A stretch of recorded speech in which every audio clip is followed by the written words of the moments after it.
Last few videos, I've talked about the basic way that high-level synthesis programs transform software written in C or C++ or another Turing-complete imperative language into Verilog, into custom hardware. And talked a little bit about scheduling a really basic program and scheduling programs that have some control flow, and what to do about basically resource use conflicts like needing to do two adds on one adder.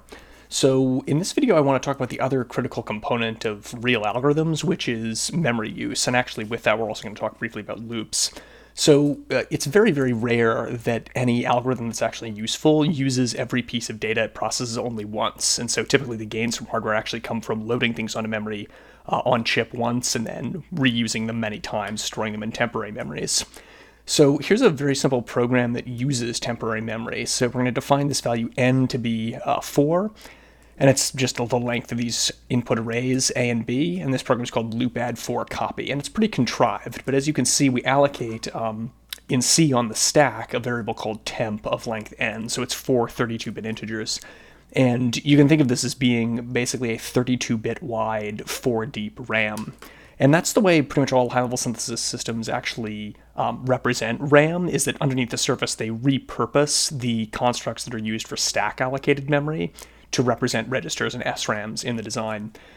So first we're going to basically write to this temp the values of A plus 4 all the way up to n minus 1.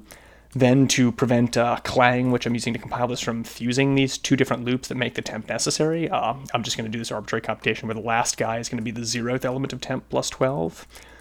And then we're going to copy over adding 6 back into B, which is our sort of output. I'll turn that off. And so here's the test case that uses temporary memory. Again, it's pretty much, the structure looks just like the other test cases we've seen. So we're basically going to load the module, add some hardware constraints, and then we're actually going to set the memory mapping of the hardware constraints to be this function memory op locations. Really, this is just saying, creating a mapping inside the hardware constraints that tells each instruction, or that maps from instructions in the program to memory locations. So if we look inside of loop add 4 copies LL file, one of the awkward things about the way that compilers designed for software handle temporary memory is, well, it's really just temp is this stack allocated thing. This is the LLVM stack allocation, alloc A. And then there's some sort of LLVM generic cruft in there. And then basically addresses are received through these get element pointer instructions. So one of the things that's kind of annoying is, for example, here, this load instruction loads from the value 3. Well, what is the value 3, right? Which RAM does that correspond to? And memory applications basically just does some basic data flow analysis to make sure that every single value that's used in a load or a store as a destination is mapped conveniently to the instruction or the value that represents that SRAM. And then we're going to say that basically every internal memory is going to have this RAM specification, which basically just says loads take 1 cycle, stores take 3 cycles, there's 1 load port, there's 1 store port, and it's 32 bits. And then we're going to schedule the function, and we're going to, build the microarchitecture, tell it some stuff about the layout, and do the normal things that we would do in testing for all the other test cases. So let's just take a look at what actually gets generated.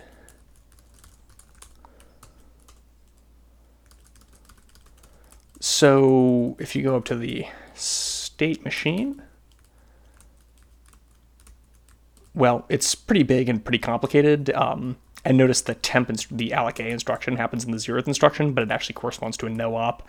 And then if you look down at the state transitions, we have a loop. So in state 0, we go to state 1. In state 1, we go to state 2, then 3, then 4, then 5. Then 5 is the last state of the first loop. So if we're not exiting the loop, we go back to state 1. And if we are exiting, we go to state 6. Then from state 6, we go all the way down.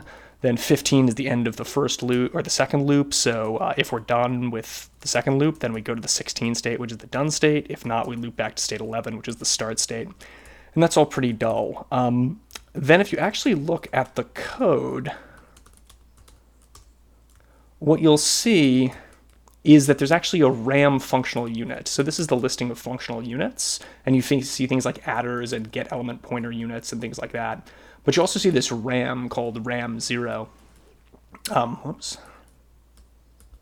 Yeah, so here's the functional units, and the RAM is actually just another functional unit, right? It's basically a unit that you can do operations on, loads and stores. The loads and stores complete in fixed amounts of time, and it's handled just like you'd handle in scheduling, just like you'd handle a multiplier or an adder or a load or store to an external memory. It's just that the RAM itself happens to be instantiated inside the module.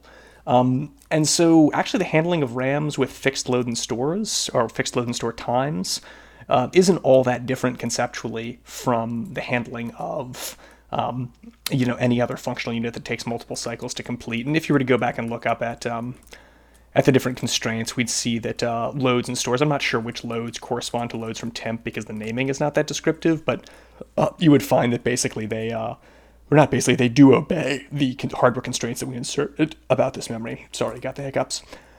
So that's actually about all there is to handling standard RAMs. The big takeaway here is that they're actually not handled in a way that's that different from other functional units that have inputs and outputs and operations that complete in fixed amounts of time. One issue that is significant is, unlike other functional units, RAMs have persistent state, right? And so that means that you can't just assign any RAM you want to any load or store operation randomly, right? So for example, if you see an add operation or two add operations in a particular cycle and you have two adders available in the generated hardware, you can pick arbitrarily which adder to assign to which add instruction, and it actually doesn't matter because adders don't save state across invocations. But by definition, memories do save state across invocations, and so you actually have to keep track of which loads and stores are to which underlying RAMs and make sure that when you allocate RAMs to load and store instructions, you're respecting the dependencies and caused by persistent state. So that's really the only major thing that's different, and other than that, RAMs are actually handled in a way that's pretty similar. Basically, you just repurpose the stack allocated memory instructions in the normal compiler or intermediate representation, and then you treat the RAM as a functional unit with some limits on how you can allocate different RAMs to different load and store instructions, and you've got a system that handles RAM.